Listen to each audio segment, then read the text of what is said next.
What's up gamers, Dreamcastguy here, and it's Top 10 Thursday. Sometimes my friends will tell me that my taste in games is very strange. I enjoy tracking down and beating some of the most despised stuff ever, cause to me, there can sometimes still be something cool about it. This week, I want to look at that. The titles that are absolutely broken, or projects that are considered messes, but I still like them.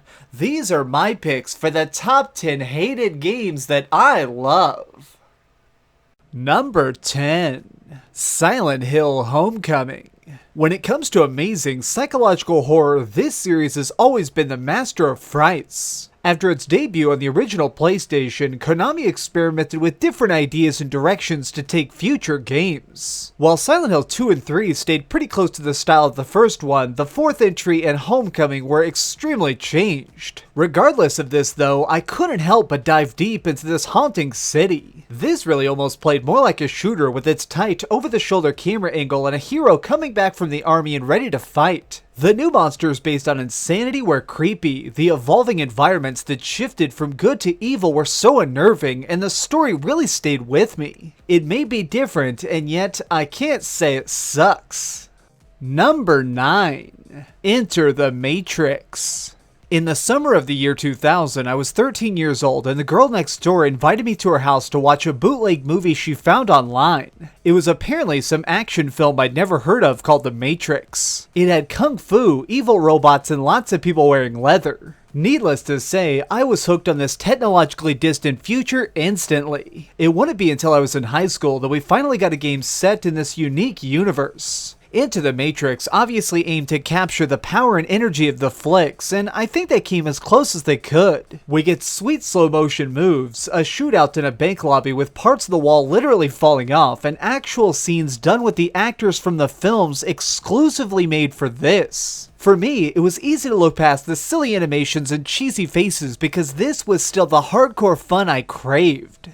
Number 8. Metal Gear Acid. Perhaps my favorite handheld system to collect for is the PSP. This gadget has so many great experimental games on it, including some rather far-out spin-offs. Metal Gear Acid was an attempt to make an experience that was great and shocking to grab extra attention at the PlayStation Portable's launch. Well, it certainly did that, but primarily because people didn't understand how the heck to play it. Imagine if somebody shoved Final Fantasy Tactics and Yu-Gi-Oh! Into one package and you get some idea what's going on here. Each turn, you have a hand of cards that can be used to run across the map, attack, or heal. Sounds pretty simple, right? Personally, I thought it was. This has loads of deep RPG mechanics that are entertaining to learn. Apparently, a majority of the Metal Gear lovers who picked this up felt overwhelmed and dropped it fast. While it did get a crazy sequel, it flopped pretty hard, leaving those two gems in the past. Number 7. Deus Ex Invisible War.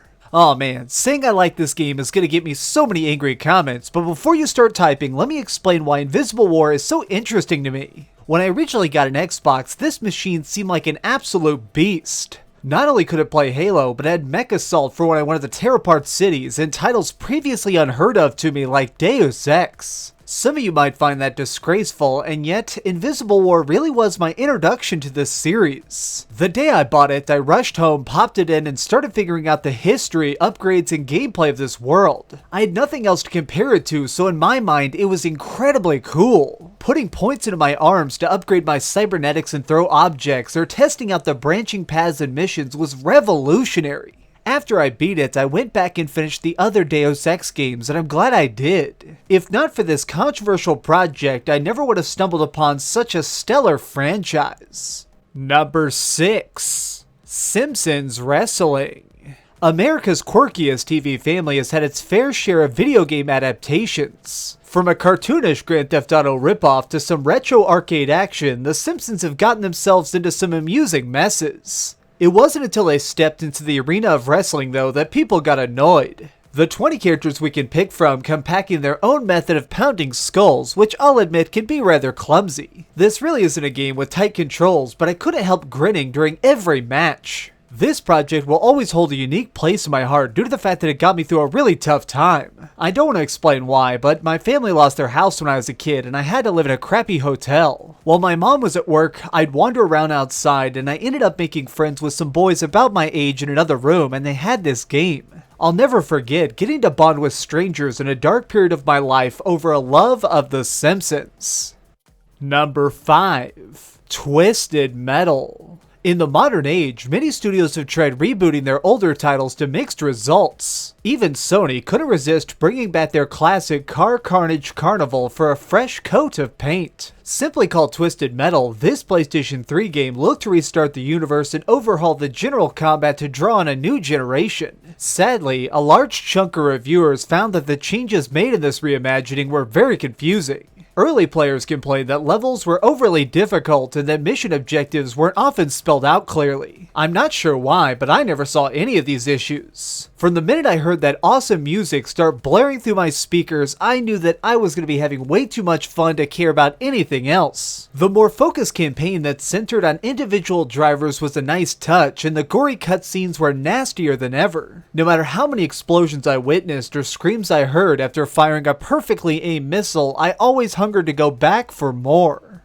Number 4. Ehrgeiz. As of now, I'm 90% sure that this game has been totally lost to time since I don't see anyone talk about it, but I still remember it fondly. Final Fantasy VII is my favorite thing ever, so when I heard that they were making a fighting game starring Cloud Strife and his team of world-saving teenagers, I had to check it out. Ehrgeiz is like Super Smash Bros. If somebody tried to make it edgier and very Japanese. The roster is full of weird heroes like mutants, ninjas, and a cop that uses a yo-yo, along with the familiar Final Fantasy buddies. By landing combos and knowing when to run away to trap your opponent, there is a loose strategy to all this chaos. By winning rounds and killing the last boss, you're rewarded with different story mode cutscenes for everyone, including shots of FF7. As a cool extra bonus, if you're not in the mood for this Power Stone style combat, you can check out Quest Mode. This is a full-blown hack and slasher in the vein of Diablo, all within the same game. While some people refer to Ehrgeiz as being sloppy and unfocused, I'd gladly pick up a controller and hop back in any day. Number 3.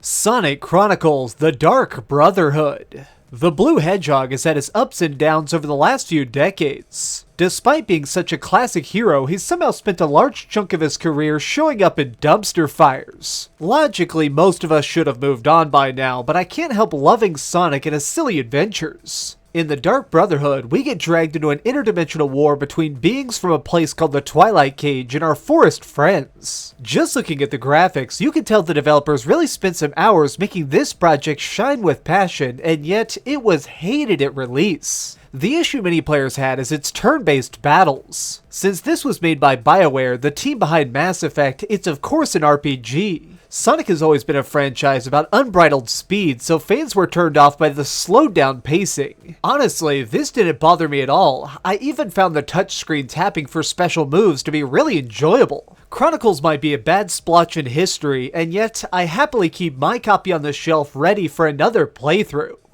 Number 2. Call of Duty Ghosts. I'm putting this near the top of my list not because it's a particularly cherished game to me, but it is a clearly reviled title in this already despised series. Followers of Call of Duty consider it to be very flawed with an insultingly stupid plot. For some reason though, it really clicked inside my head. I spent over 80 hours online mastering all the different weapons, unlocking upgrades, and even going to the forums to read the best gun combinations. Growing in skill at Ghosts was so enthralling to me. Each chance I could score a multi-kill and radio in an airstrike felt like such a wonderful victory for my entire squad. I seriously got so deep into this game, some of my earliest random YouTube videos were me playing it. Oh gosh, this is super old, but look. On one screen, I'm crushing the last boss in a Final Fantasy, while on the other screen, I'm earning top ranking at the same time in COD Ghosts. I don't have any idea why I thought that anybody would relate to this cringy stuff of me doing 2 Let's Plays at once, but I just liked COD so much I had to show the world. Number 1. Doom 3. If you ask anyone today what they think of Doom, gamers across the land would claim that it's one of the best shooters ever and that they always loved it. It's kind of funny how you'll hear that if your last project was great. While 2016's Doom remake was extremely well received, when Doom 3 came out, it didn't get nearly such a warm reception. The problem fans had with it is that developers wanted to give it a straight up horror vibe. Hallways were so thick with darkness you could hardly see, and you had to choose between having out a flashlight or your gun. Fumbling around in the shadows didn't exactly seem thrilling to most, and it was roundly insulted. There were also those that complained that you have to spend so many hours of the game just stopping to talk to scientists and listening to creepy audio recordings. As a person who is deeply intrigued by horror and scares, I thought that all of this was spooky badass. While I'm sure everyone will pretend that this game was always respected, history tells a very different story. For its haunting environments, excellent voice acting, and crazy hell levels, I awarded this my pick as the most hated game that I love. Did your favorite game not make the list? Got an idea for a future top 10? Leave it in the comments down below. If you enjoyed this video, please give it a thumbs up, share with your friends, and subscribe if you haven't already. But do me the biggest favor of all and keep dreaming. You know, when I say I like Doom 3, I'm being very serious. Look, I've got multiple copies of the Collector's Edition. I've got a physical version of the actual Doom 3 DLC, Resurrection of Evil. I've got Doom 3 BFG Edition on the Xbox 360, and I even own the book about how they made Doom called Masters of Doom. I like Doom a lot. Oh, hey! I was just playing a little bit of Grand Theft Auto on my Darth Vader PSP. Are you curious what I'm going to come out with next? Well, if you click this button, you'll be subscribed to be the first to know. Also, if you click over here and here, you can see my latest review and my latest top 10. I promise, it was super good. Or it was really bad and I'm sure you can just make fun of me in the comments. Either way, it'll be a lot of fun. Thanks so much for watching.